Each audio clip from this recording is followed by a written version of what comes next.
Eu creio que esses dias, esses domingos pela manhã, a gente vai estar analisando, um domingo após o outro, a carta de Paulo aos Gálatas, tá bom? Quero fazer esse estudo com vocês, essa análise com vocês sobre essa carta, porque a gente vinha numa sequência de estudo das cartas, né? Estudamos várias cartas, 1ª e 2ª Timóteo, Tito, 1 Coríntios e outras, Romanos, outras cartas, mas paramos e eu gostaria da gente dar continuidade e voltar a estudar essas epístolas, porque o crente, irmãos, tem uma coisa que há no nosso meio cristão, evangélico principalmente, é falta de conhecimento de Bíblia. Por isso o povo vai perecendo, por isso as heresias vão surgindo e o povo vai perecendo, tá? Então a gente precisa aprender a Bíblia.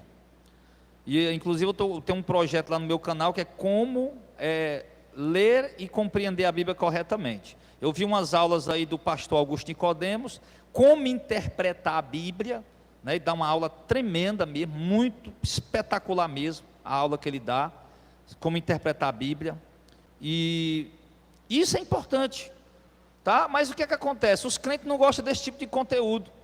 Eu fico prestando atenção no meu canal, que o Anderson também tem um canal, eu coloco lá, por exemplo, estudo da primeira carta de Paulo a Timóteo, aí vai lá poucos irmãos e assiste, aí bota lá urgente, aí eu faço de propósito aqui, eu faço de propósito só para ver, para ir testando os crentes que nós temos no Brasil. Eu faço muita pergunta no meu canal, às vezes eu faço enquete, o pessoal nem faz ideia que eu estou fazendo de propósito só para ver, deixa eu ver o entendimento dos irmãos, o pessoal que está acompanhando a gente. Aí você coloca lá, urgente, olha o que esse pastor falou do Valdemiro, olha o que esse pastor falou do Ed Macedo. Aí, meu irmão, com poucos minutos já está lá em 10 mil visualizações, poucos dias já está em 30 mil, e daí vai, 100 mil, e vai-se embora, né? Quer dizer, aí o que você vê? Eu fico triste, eu fico lá, eu saio reclamando assim, com Deus, não reclamando com Deus, de Deus. Eu digo, poxa vida, assim, eu coloco um estudo lá no canal, uma palavra boa, abençoada, o povo não assiste, bem pouquinha gente, eu coloco um vídeo desse aqui, o povo pula em cima, dá milhares de visualização, claro, a gente fica como dono de canal, como proprietário do canal, a gente fica feliz, porque deu muita visualização, outras pessoas, de certa forma, tem gente que não conhece nosso canal ainda, que passa a conhecer a partir daquele vídeo, porque o pessoal compartilha um com o outro, né? Mas enfim, não pode gostar só desse tipo de conteúdo. É por isso que a igreja não aprende a Bíblia, irmão. Por isso que a igreja não cresce no conhecimento. Então a gente tem que crescer. Então aqui, fazendo hoje, né, vamos tentar aqui fazer o capítulo 1 de Gálatas. E primeiro ponto, irmãos, nós temos, antes mesmo de ir para os versículos, os irmãos tenham paciência aí, vamos lá para os versículos, tá? Essa igreja, quando fala carta aos Gálatas, essa carta, irmãos, a gente pode dizer que ela é peculiar em vários sentidos, principalmente num, tá? Por exemplo, Gálatas não é uma cidade, tá? Galácia, Gálatas, né, são os habitantes de uma região, ok? A Galácia, quando Paulo fundou essa igreja nas suas viagens missionárias, com Barnabé, na primeira viagem missionária, Paulo já tinha visitado ela por aproximadamente umas 2 vezes, tá? Era uma região, como se fosse o estado do Ceará, né? É uma região, o estado do Ceará, o estado do São Paulo é outra região, o estado do Rio de Janeiro é outra região. Então aqui não era uma cidade, era uma região, onde haviam várias igrejas. E essa região, ela era dividida em 2 zonas, né? Tinha a zona norte e a zona sul, chamava de Galácia do Norte e Galácia do Sul. Acredita-se que o povo da Galácia do Norte, depois que eram os gauleses, né, migraram para o território que hoje é a França, colonizando, né, aquele território que onde é chamado de França hoje. Então, provavelmente essa carta que Paulo escreveu foi a região norte, a região sul da Galácia, tá? Uma região lá do sul do território da Galácia, onde haviam várias igrejas, e essa carta era uma carta circular, ou seja, ela tinha que circular por várias igrejas, por todas as igrejas daquela região, por conta de um problema. O que levou Paulo a escrever essa carta, irmãos, foi exatamente, eu estou dando a introdução para você entender sobre a carta, para depois nós ir para o contexto, para o conteúdo, né? Porque você aprender o conteúdo, para você aprender o conteúdo, você tem que entender primeiro o contexto daquela, onde era aquele lugar, quem escreveu, por que escreveu, enfim, tem que aprender a questão histórica, geográfica, de tudo das regiões onde estavam inseridas as igrejas. Então o que é que acontece? Então um grupo vindo da Palestina, chamado de judaizantes. Quem são os judaizantes? São aqueles tipos, vamos chamar assim, né, na linguagem moderna, são aqueles tipos de missionários, convertidos à religião judaica, judeus, que queriam implementar a sua doutrina em regiões, tá? Só que queriam implementar, não, como é que se diz? Como? Implantar a sua doutrina nas regiões, fazer prosélito, né, seguidores da doutrina deles. Só que esses judeus aqui da Palestina, eles não eram apenas mais seguidores do judaísmo, eles também eram, né, convertidos a Cristo, eles também criam em Jesus como o Messias. Só que eles criam em Jesus como Messias, mas eles achavam uma heresia. Eles consideravam que Paulo não era um apóstolo, porque Paulo não esteve com os 12. Eles achavam que Paulo era um herege, porque Paulo pregava, né, no entendimento deles, pregava contra a lei. Na verdade, Paulo nunca pregou contra a lei. Nunca pregou contra a lei. O que Paulo mostrou foi que a lei chegou à sua conclusão, chegou ao seu fim. Agora, Cristo, ele trouxe o tempo da graça, um novo pacto, uma nova aliança, enfim, não pregou contra a lei. Tentou mostrar para as pessoas que nós estamos vivendo um novo tempo, uma nova aliança com Deus. Só que alguns judeus achavam que Paulo era um herege. Inclusive um grupo que a gente já falou para vocês, embora existiam outros, né? Mas eram os chamados os ebionitas. Os ebionitas. Por quem eram os ebionitas? Era exatamente um grupo que dizia que Paulo era um herege, porque pregar que a salvação só pela fé em Cristo é uma heresia, não pode, ninguém pode ser salvo só por crer em Cristo, isso na mente deles. Para ser salvo tem que crer em Cristo, mas também tem que circuncidar, também tem que guardar toda a lei de Moisés. Então esse era o papel dos judaizantes convertidos a Cristo. Criam em Jesus, mas queriam implantar o judaísmo entre os gentios convertidos. Os gentios que são todas as nações que não são judeus, onde Paulo andava pregando. Diz, olha, Paulo está pregando nessas regiões, vai para Galácia, região grande, vamos lá enviar um grupo de missionários judaizantes para eles complementar o evangelho que Paulo pregou, porque Paulo pregou a graça, falou de Cristo, mas não ensinou as pessoas que tem que circuncidar, que tem que guardar a lei de Moisés. Aí eles enviaram esses missionários. Então, quando eles enviaram esses missionários, irmãos, gerou todo um tumulto. Você vai ver logo no primeiro capítulo, né? Depois da saudação de Paulo, que a gente vai já entrar, você já vê uma repreensão de Paulo. E Paulo vai discorrer a carta aos Gálatas exatamente girando em torno disso. O assunto da carta aos Gálatas, central, principal, embora hajam algumas variantes, mas o tema principal, o assunto principal é girando em torno disso. Por quê? Porque os gauleses, né, os gálatas, os irmãos convertidos de fato ao evangelho da graça que Paulo pregou, agora estavam adotando também práticas da lei, circuncidando, guardando os ritos da lei. E isso causou tristeza em Paulo. E aí por isso que houve um tumulto, por volta do ano 49, que foi quando Paulo escreveu essa carta. No ano 49, depois de Cristo, né? Do tempo comum, da era comum, claro. No ano 49, Paulo escreve essa carta, tá? Por quê? Porque eles já tinham tido o concílio lá em Jerusalém. Eles já haviam tido o concílio em Jerusalém. No ano 49, aconteceu aquele concílio, onde eles foram debater se era ou não para os gentios guardarem a lei, lá em Atos capítulo 15, e lá a igreja, os apóstolos, os líderes da igreja decidem, junto com a igreja de Jerusalém, que não é obrigado os gentios guardarem a lei. Não é obrigado, eles não precisam guardar a lei. Nós somos salvos pela graça, agora não há necessidade disso. O Tiago diz que aquilo era um fardo que nem nós, nossos pais judeus, né? Ele colocando assim, nem nós, nossos pais, conseguimos suportar. Como é que nós vamos agora impor isso sobre os gentios? Tá? Então era muita falta de entendimento da obra que Cristo realizou, querer impor a salvação pela lei, pelos ritos da lei.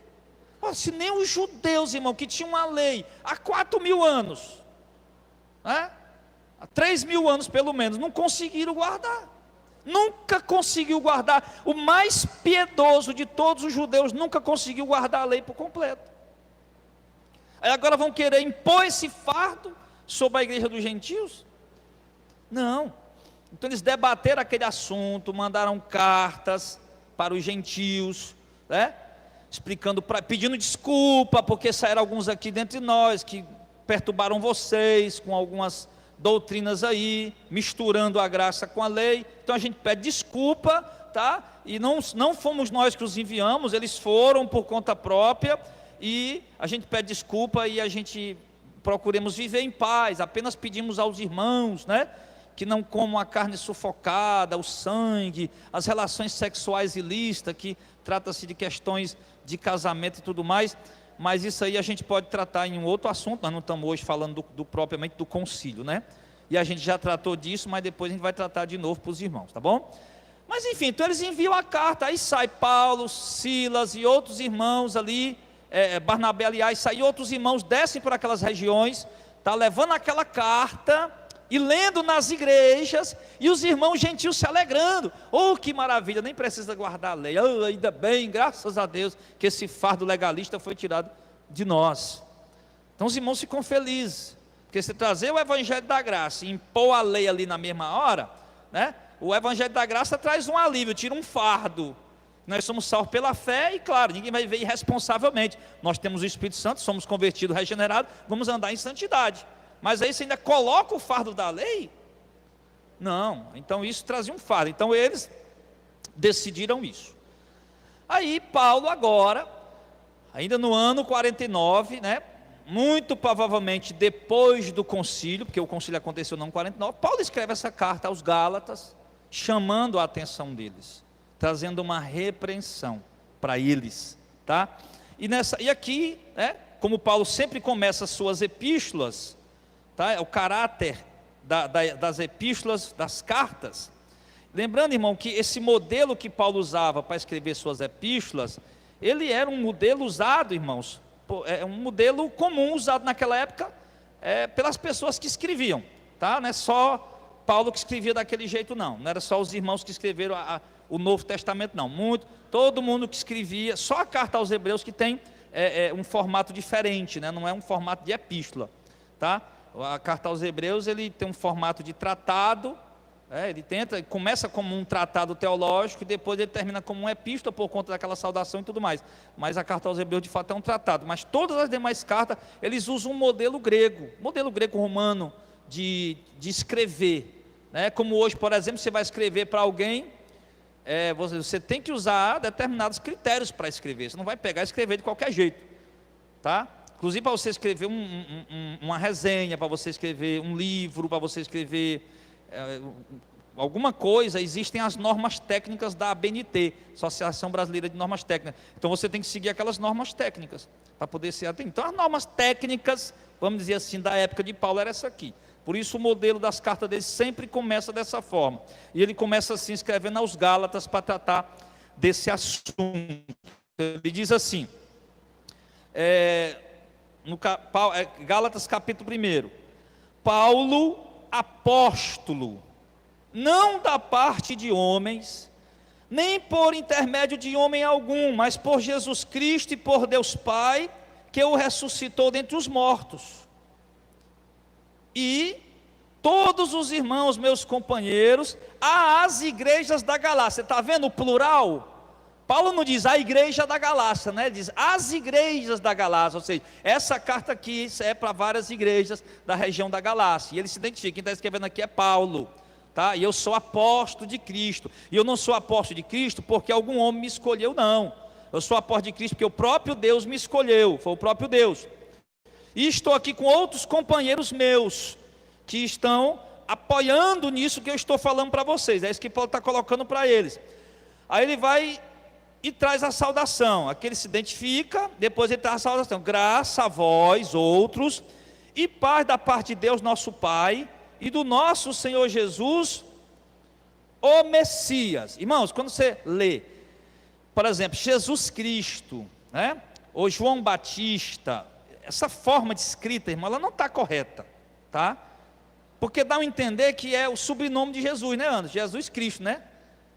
Jesus Cristo, João Batista, não era o sobrenome dele, tá? Jesus, ele quer dizer com isso aqui, ó, Jesus o Messias, certo? Jesus o Cristo, Jesus o ungido, aquele que foi prometido no Antigo Testamento. É isso que ele está querendo dizer, tá? Ele está escrevendo essa carta em nome do Senhor, está saudando os irmãos em nome do Senhor. Do mesmo jeito, quando ele fala João Batista, está errado também essa escrita. Não é João Batista, é João o Batista. Por que o Batista? Porque Batista é a tradução portuguesa do termo grego baptizen, ou seja, João, aquele que batiza.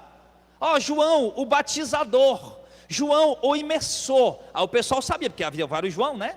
Tinha João, vários João.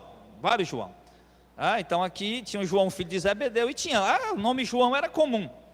Então quando ele fala o termo João Batista, na verdade o correto é João o Batista, certo? Então essas coisinhas simples que faz uma diferença toda. Agora você sabe que não é o sobrenome de João, né? Eu estava aí, não sabia disso. Então você acha que não faz diferença, mas faz, tá? É João o Batista, aquele que batiza. Mas tudo bem, se você chamar de João Batista, com esse entendimento, não tem problema, tá? É só se alguém questionar, você já sabe explicar.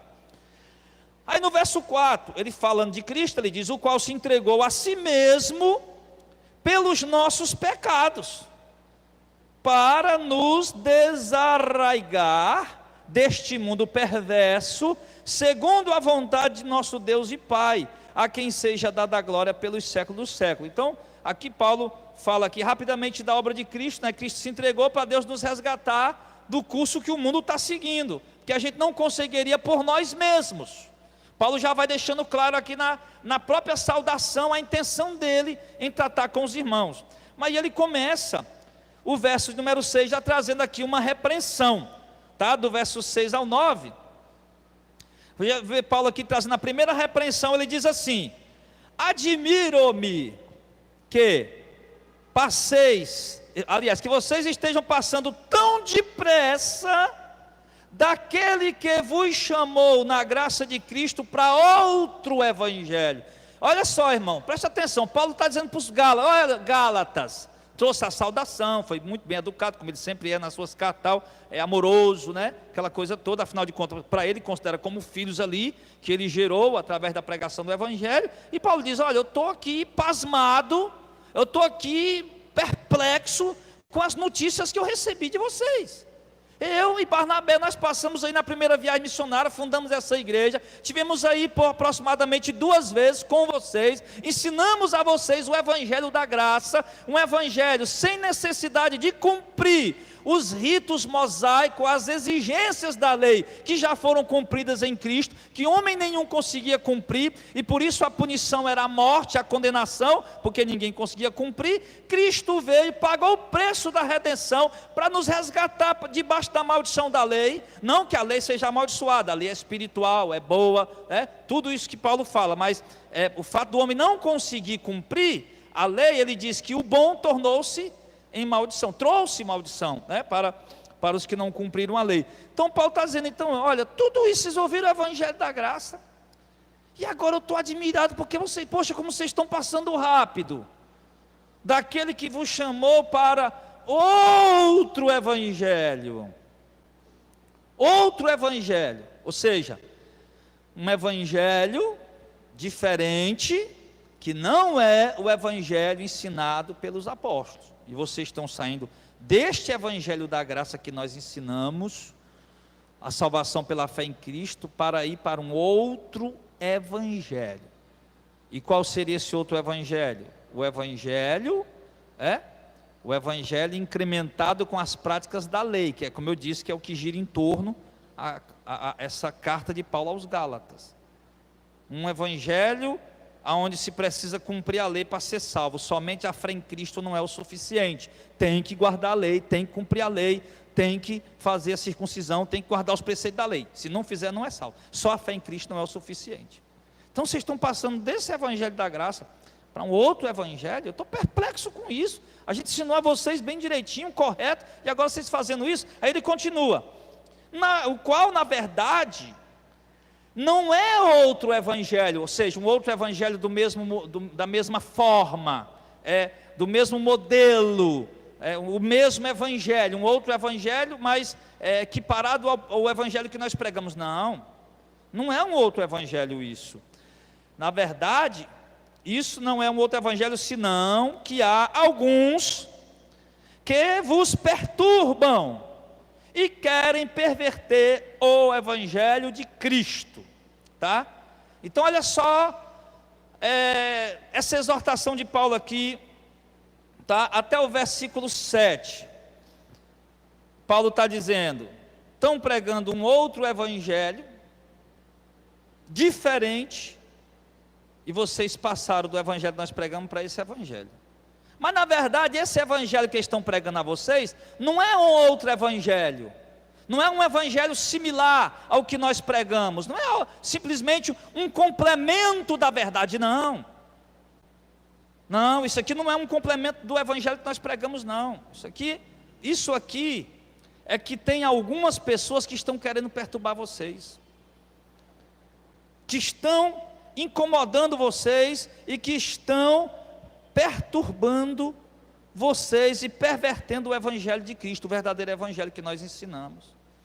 Então observe, irmãos, por que Paulo usa, primeiro, ele fala de um outro evangelho, um evangelho diferente, que o povo está passando para esse evangelho diferente. Aí depois Paulo vai e diz que na verdade não é um outro evangelho, no sentido de que não é um complemento da verdade que ele pregava, porque há de convir que sempre os apóstolos precisaram enviar cartas ensinando, né? Porque aonde Paulo passou, ele pregou. As pregações de Paulo nós não temos escrita. O que nós temos escrito são as suas epístolas, as suas cartas que ele enviou àquelas igrejas que ele fundou, né, que poderia ser chamado de um outro evangelho, mas um outro evangelho idêntico, igual, apenas complementando aquilo que ele já havia ensinado. Só que o que esses judaizantes estão fazendo aqui, é implementando um evangelho totalmente diferente, que na verdade Paulo diz, isso aí não é evangelho, isso aí é uma perversão do evangelho, é uma contradição do evangelho, é uma adulteração do evangelho. Querido, para a gente não ficar só na questão teológica, né? Isso aqui a gente já vê o quê? Muito parecido realmente com o que nós temos nos dias de hoje. Nós estamos estudando esses dias, que eu vou estar depois dar esse curso lá para o pessoal do Clube do Canal, estamos estudando sobre a história da teologia. Nós temos a história da igreja, uma disciplina, e nós temos também a história da teologia. A história da igreja, ela fala do avanço da igreja, né? A igreja se espalhando, né? Enfim, muitas coisas relacionadas importantes à igreja, tá? Sobre os bispos da igreja, a implementação de igreja e tudo mais. E a história da teologia é um pouco diferente, embora traga um pouco da história da igreja, mas ela vai tratar mais especificamente dos debates teológicos que tiveram dentro da igreja, até chegar aos dias de hoje. E aí eu pude percebendo na aula ontem, o professor falando, e eu vendo lá, por exemplo, o movimento dos montanistas, onde o camarada disse que ele era o último dos profetas, que nós estávamos vivendo a era do Paráclito, a era do Espírito Santo, e ele tinha recebido visões, e que nós estávamos chegando ao fim do mundo, e que a Nova Jerusalém ia descer lá em tal lugar, e que o povo agora tinha que praticar um jejum absurdo, um jejum forte. Era um povo que dava muita ênfase aos dons espirituais, à profecia principalmente, e à vida ascética, né? Que a gente maltratar o corpo mesmo para poder ser salvo. E eu digo, poxa, mas isso está nas igrejas hoje. Isso que esse Donato, esse Montano pregou, está nas igrejas hoje. Igreja que dá mais ênfase aos dons espiritual, do que a própria palavra de Deus. Pessoa que dá mais ênfase aos dons de profecia, na verdade nem é profecia que a gente vê por aí, não passa de paroleiros querendo parecer profetas, dão mais ênfase a essas coisas do que a palavra de Deus. Você observa que os canais que tem mais audiência no YouTube são o canal, que fala de revelação ao inferno, arrebatamento ao céu, o nome do canal, essas coisas. O pessoal gosta muito disso. O pessoal não gosta de Bíblia. Aí estava lá. Aí você vê lá o outro lá, o Macião, um cidadão chamado Macião de Sinop, que era filho de um bispo de Sinop, uma família rica, que por conta de ter caído a prática do adultério, foi embora para Roma. Chegando lá, levou muita riqueza, doou para a igreja, entrou na igreja, queria fazer algumas mudanças na igreja, porque na mente de Macião, o Deus do Antigo Testamento não era o mesmo Deus do Novo Testamento, porque o Deus do Antigo Testamento era mau, ele mandava matar, ele mandava matar homens, mulher e criança, e o Deus do Novo Testamento não faz nada disso. Ele é um Deus bom. Então Jesus veio para desfazer as obras do Deus do Antigo Testamento e introduzir as obras do Deus do Novo Testamento. Eu vi, poxa vida, olha a loucura desse camarada. Aí você vai para o outro, que era exatamente os Ebionitas aqui, os Ebionitas, e esse Macião inclusive, o Macião, ele diz o seguinte: olha, o verdadeiro, único apóstolo que entendeu a mensagem de Cristo foi Paulo. Olha só isso aqui como é. O único foi Paulo que entendeu a mensagem de Cristo. Então, os outros apóstolos, João, os evangelhos de Mateus, Marcos e João, nós não podemos considerar. As cartas de Tiago, Pedro, João, Judas, Apocalipse, não podemos considerar. Os únicos escritos que valem para nós hoje as 13 cartas de Paulo e o evangelho de Lucas. Olha o que esse cara colocou, irmão. Isso não está presente hoje na igreja, mas lá como é que está? Você vê, por exemplo, aí, tem gente na internet, que eu não vou citar nome, que prega exatamente isso. Uma pessoa mandaram em vídeo: olha, pastor, o que esse pastor está falando aqui? Aí o camarada diz que a Bíblia é um jornal velho, que o Apocalipse não é uma revelação de Deus, que as cartas dos outros apóstolos, elas são tudo judaizantes, nenhuma são o evangelho de Cristo, só as de Paulo. Está isso hoje presente, irmão. E sem contar que esse Macião foi o primeiro a organizar o cânon por volta do ano 155. Ele foi lá, o cânon sagrado, o cânon é a Bíblia, que a gente chama popularmente de Bíblia, O cânon sagrado do Novo Testamento são esse aqui, os 13 cartas de Paulo e o evangelho de Lucas, e ainda assim tiradas algumas partes que ele achava que não estava certo. Olha a petulância do camarada. Pronto, esse aqui é o cânon. Aí foi que os pais da igreja, com todos os seus erros, que eu faço questão sempre de falar, os pais da igreja foram homens muito imperfeitos e erraram em muitas coisas mesmo. Erraram em muitas coisas, e erraram feio em algumas coisas, tá? Mas, irmão, eles foram guerreiros que lutaram pela ortodoxia, pela doutrina reta, pela doutrina certa da igreja. Quando eles viram essa arrumação do Macião, ele disse: não, peraí, está errado esse negócio. Mas aquilo despertou eles para quê? Para montar o cânon. Aí eles criaram 3 princípios ali, vamos criar um cânon sagrado, vamos ver qual realmente são os livros sagrados, escritos pelos apóstolos, inspirados realmente. Até então eles não sabiam qual era. Havia várias cartas circulando e eles não sabiam. Vamos formar o cânon, vamos criar os credos. Os credos são o quê? O resumo da fé cristã. Ao invés de você passar 2 horas explicando alguma coisa, tá? Eles pegaram aquela explicação e reduziram ela em poucas palavras. Por exemplo, a igreja católica que ainda faz, creu em Deus Pai Todo-Poderoso, Criador do céu e da terra, e em Jesus Cristo, seu único Filho. Isso é uma reza católica, Mas isso é um credo da igreja. Isso é um credo correto, que a igreja católica recita. Só que eles recitam em forma de reza, né? Mas isso foi um credo que os pais da igreja organizaram para facilitar o entendimento do povo, em poucas palavras. E aí eles também deram ênfase aos bispos. Eles fizeram essas três coisas. Eles criaram, vamos montar o cânon, vamos realmente escolher os livros sagrados, vamos usar os critérios, que a gente não vai entrar nisso aqui hoje. Eu até tenho os vídeos já explicando sobre isso. Vamos montar o cânon, o Novo Testamento. Aí eles começaram a trabalhar nisso, por volta do ano 155. O Marcião já tinha montado dele. Vamos montar o credo, o cânon, vamos criar uns credos, né? Vamos compactar aqui algumas explicações bíblicas, né, para os irmãos aprenderem mais fácil, e vamos dar ênfase aos bispos verdadeiramente que são homens de Deus, que foram ligados aos apóstolos. Isso foi em 155. Tinha bispo lá que tinha conhecido João, por exemplo, o apóstolo João. Então vamos colocar bispos na igreja que são realmente homens de Deus, que zelem pela ortodoxia, porque senão está aí, ó, o Marcião já está fazendo isso daqui a pouco, negócio de mantela. Então a igreja começou a ver, né, o perigo, que a igreja não ia se manter homogênea o tempo todo, ela ia se esfacelar, ela ia se dividir. Eles começaram a perceber isso, então eles começaram a agir. Então, irmão, o que a gente percebe é que isso que Paulo está colocando aqui, essa heresia judaizante, que também poderia ser chamada de heresia bionita, dizer que Paulo era um herege, que tinha que guardar a lei, que Paulo estava ensinando errado, essa coisa toda, irmão, isso tem nos dias de hoje. Todas as heresias que tinham lá no primeiro século, no segundo século, elas estão atuantes nos dias de hoje. Não com tanta força, não com tanta ênfase, mas estão.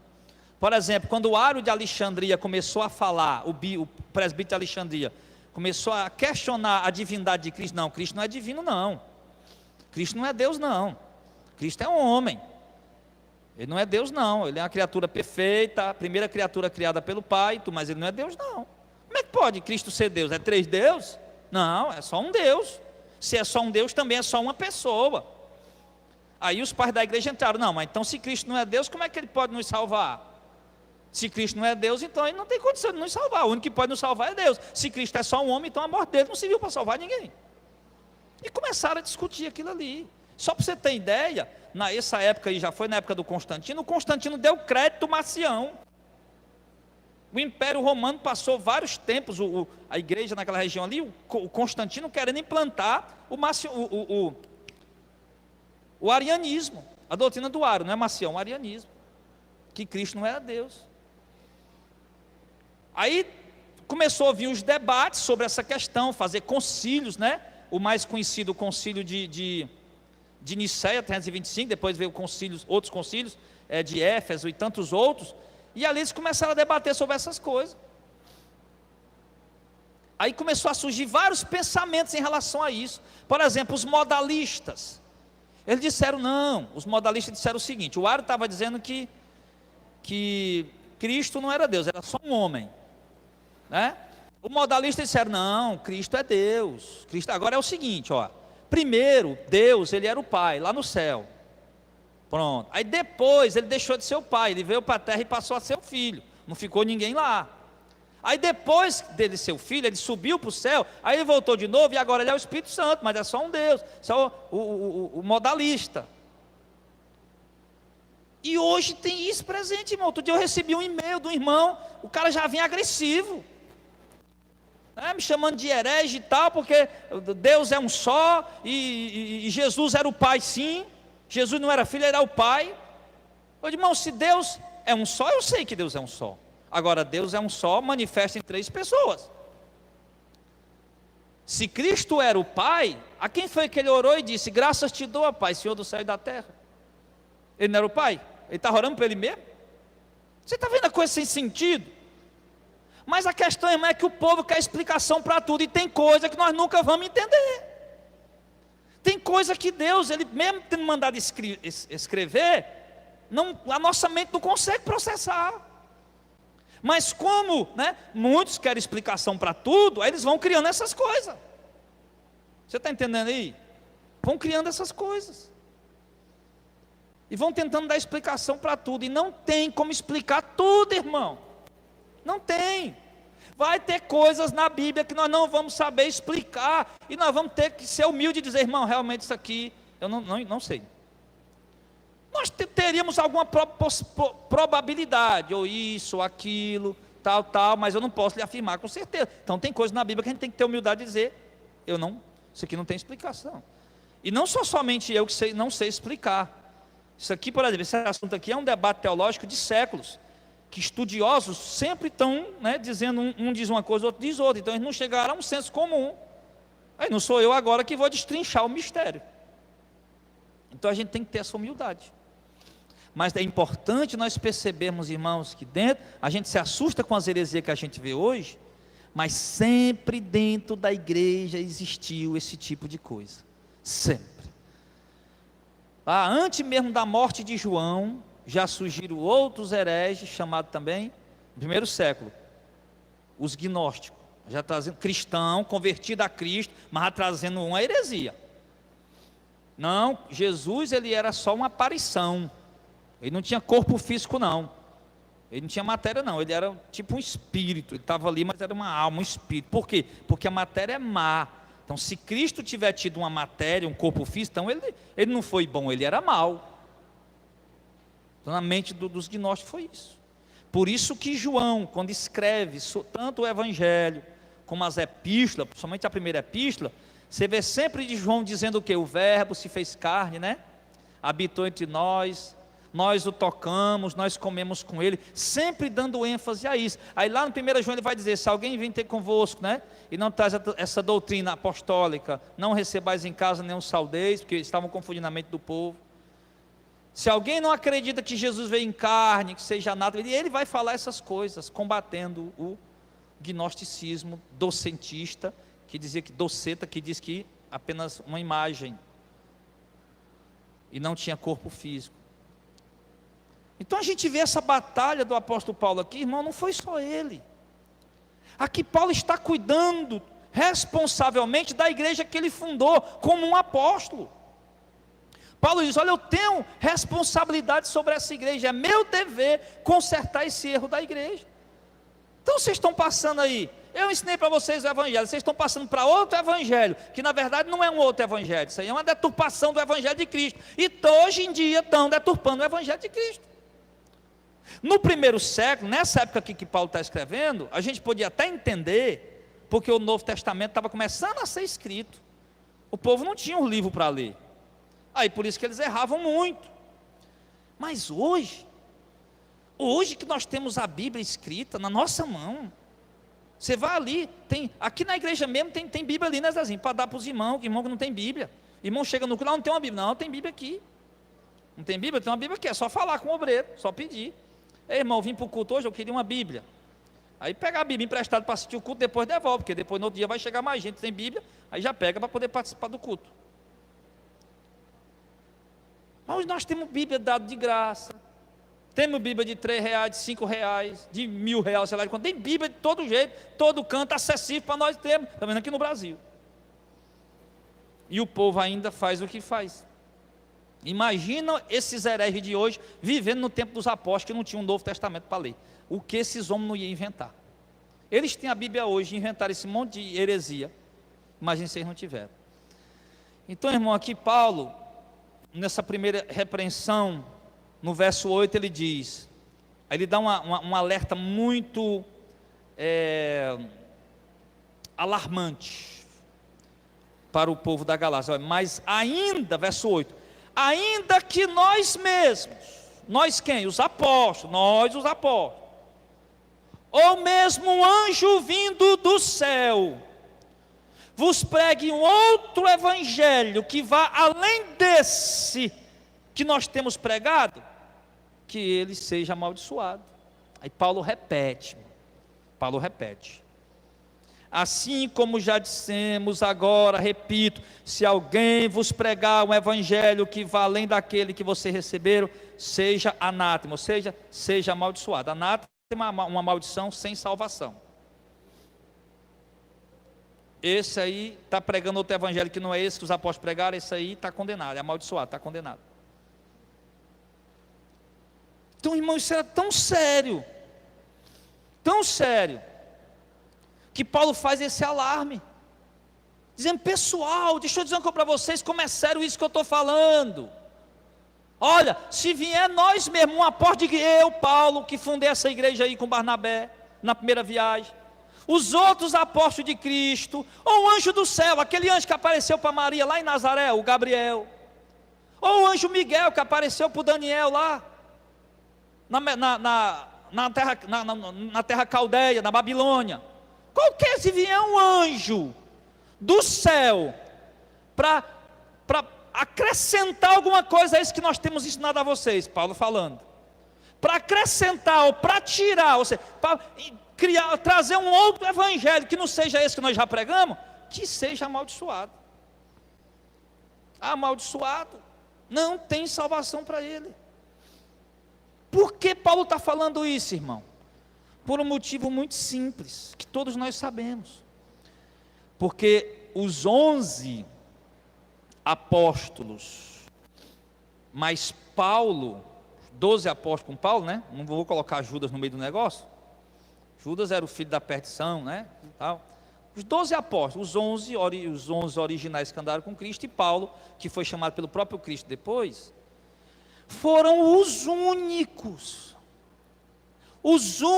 que receberam a inspiração, por meio da qual Deus trouxe a revelação do evangelho que estava oculto desde os tempos dos séculos passados, na eternidade. O evangelho já existia na eternidade, só que ele não tinha sido revelado ainda aos homens. E Deus, ele inspirou. É tão difícil, irmão. Estava pesquisando no grego para explicar esse negócio da inspiração. Uma coisa tão complexa de se explicar, que a única, para facilitar mais, o sopro de Deus estava neles. Havia algo especial de Deus sobre aqueles homens, sobre aqueles apóstolos, uma revelação que ninguém mais tinha, que ninguém mais recebeu, dada a eles, para eles levarem ao mundo, revelarem o evangelho oculto. Eles foram escolhidos por Deus para revelar. E Paulo tinha consciência disso. O evangelho que eu prego não é meu. Embora Paulo dizia o meu evangelho, mas quando ele dizia o meu evangelho, ele falava, se referia ao quê? O evangelho que eu prego. Não é que era inventado por ele, criado por ele. Era o evangelho que ele pregava, que era inspiração de Deus para trazer à tona a revelação das boas novas de Cristo. Quando o último apóstolo morreu, que foi João morreu por volta do ano 90, na década de 90 e alguma coisa, 92, 94, 96. Aliás, né? João morreu já quase no começo do segundo século, quase no ano 100. Aí, meu irmão, cessou a inspiração, acabou-se. De modo que no começo do segundo século começou a era subapostólica, né, como os teólogos chamam, que é o que vem aí, surgem os pais apostólicos, que são aqueles que conheceram alguns apóstolos e agora vão dar continuidade à obra deles. Esses homens não têm a inspiração, eles têm agora a iluminação de Deus, para compreender o que os apóstolos pregaram e escreveram, para poder falar para o povo. Tanto é que os escritos dos pais apostólicos, como eu disse, embora eles contribuíram muito com a propagação do evangelho, com a doutrinação da igreja, com o que nós temos hoje, mas eles cometeram muitos erros também. Eles cometeram muitos equívocos, erraram em muitas coisas. Por exemplo, todo mundo diz, pastor de Hermas era um pai da igreja, todo mundo fala isso. Você vai no meu reformado, eles dizem, pastor de Hermas, pai da igreja. Você vai no meu pentecostal, pastor de Hermas, pai da igreja. Leia a carta do pastor de Hermas para você ver. Eu nunca vi tanta heresia, tanto em poucas páginas, como eu vi na carta do pastor de Hermas. Mas por quê? É aí onde está os erros desses homens. Tertuliano, um dos homens que contribuiu, lutou, meu irmão. Ele foi um apologista da igreja. O que é que os apologistas faziam? Não é o que nós fazemos hoje, defendendo a doutrina para os outros religião. Os apologistas defendiam a igreja em face dos líderes políticos, que queriam matar os irmãos. E eles defendiam a igreja teologicamente, né? Usando argumentos teológicos, filosóficos, para defender a igreja da morte, para eles parar de matar os irmãos. Tertuliano foi um dos principais teólogos da igreja, irmão. E Tertuliano, lá no final da sua vida, como era um homem muito rigoroso, advogado, muito rigoroso também, ele acabou se convertendo ao montanismo. Ou seja, achando que nós estamos na era do Paráclito, que realmente o montano e as suas profetisas, Maximília e a outra lá, elas têm de fato a revelação de Deus do último momento. O Tertuliano vai cair numa dessa, meu irmão? Mas por que ele caiu numa dessa? Porque os montanistas começaram a combater nos gnósticos, que era uma seita muito forte. Acreditavam nos dons espirituais, acreditavam no final dos tempos, no fim dos séculos e tudo mais. Então, essa parte boa deles, né, fez com que alguns cristãos ficassem ali meio confusos. Mas a igreja, a ortodoxia, rejeitou a doutrina deles. Mas observe que nós precisamos tomar cuidado. Sim. Aí foi exatamente aqui, irmão, nesse período do segundo século, né? Para a gente já encerrar aqui. No começo do segundo século, que os pais da igreja se preocuparam, como eu falei para vocês, em criar o cânon. Pai, vamos montar o cânon, vamos ver quais os livros realmente. Tinha muito livro rodando no meio da igreja, irmão. Centenas mesmo de livros rodando dentro da igreja. Os irmãos lendo, pregando. Uns escrevendo em nome dos apóstolos, sem ser apóstolo, mentindo. Outros, né, escrevendo em seu próprio nome com boa intenção, mas também errando, como o caso do Hermas, do pastor de Hermas. Caiu, Zezinho? Não, né? Então, irmãos, a gente viu isso. Então, aí eles colocaram, não, vamos dar ênfase à pessoa do bispo. Hoje depois deturpou-se, né? Os bispos tomaram conta, o Império Romano tomou conta, os bispos agora são o chefe da igreja, os que mandam, o que desmandam, e um monte de coisa aí. Tá? Aí isso reflete hoje dentro da igreja. Mas no começo ali, para dar moral, né, respaldo e ênfase à figura do bispo, não era para criar uma coisa política dominante, era exatamente para os bispos conduzir o povo na verdade, e lutar em prol da verdade, defender a verdade. Porque se a igreja ficasse sem uma liderança verdadeira, a igreja ia se desencaminhar, ia se perder. Então tinha que colocar dessa maneira. Então, para encerrar, a gente vai encerrar aqui no verso 9, 8 e 9, né, que a gente leu agora há pouco. Paulo faz um alarme tão grande, porque esse negócio é tão sério. Ele diz, olha, aprenda isso a partir de agora. Depois ele vai continuar, a gente vai continuar vendo, amém, pessoal? Vamos continuar vendo por culto, a gente vai continuar vendo. Aí você vai ver Paulo, ele vai dizer, olha, mesmo que viesse eu mesmo, Paulo, ou qualquer outro apóstolo, um anjo do céu aparecesse aqui, se tivesse uma visão de anjo, trazendo um evangelho diferente desse, meu filho, não caia nessa, é armadilha, é amaldiçoado. Aí hoje nos preocupa em ver o quê? Que parte da igreja está mais preocupada com visão e revelação do que com o que está na Bíblia, não é verdade? É a mais pura verdade, irmão. A mais pura verdade. Eu assistindo agora esse dia o irmão Eric Ribeiro, aí do canal dele, irmão Eric Ribeiro, que é um canal de denúncia. O irmão Eric Ribeiro disse, tem uma menina aí que diz que é profeta, diz que foi arrebatada lá no céu, e o anjo Gabriel brigou com a mulher dele lá, arrastou a mulher pelos cabelos lá no céu. A irmã disse que viu isso. E o anjo Gabriel se irritou com a mulher lá, que estava fazendo não sei o que, arrastou ela pelos cabelos e jogou ela fora. Pelo amor de Deus, onde é que está isso? Onde é que está um lógico um negócio desse, irmão? Lá no céu, tendo briga, tendo confusão, a pessoa, irmã Terezinha, nem no céu o cara vai ficar livre de apartar a briga de mulher agarrada no cabelo um do outro. A outra disse que viu que foi lá, que viu lá no inferno tinha uma fábrica de televisão, que ele botava formiga e areia da televisão, que a televisão que a gente usa é amaldiçoada, que a fábrica da televisão é lá no inferno. Mas cada doido, eu acho que esse povo ou come pirão de ovo para dormir, ou baião de dois, ou uma panelada, uma feijoada, um negócio pesado. Vai passar a noite sonhando, vai dizer que é revelação. E o povo acredita, irmão. Ou eu preguei outro dia, arrebatamento ao inferno. Eu coloquei esse estudozinho lá no canal. Arrebatamento ao inferno.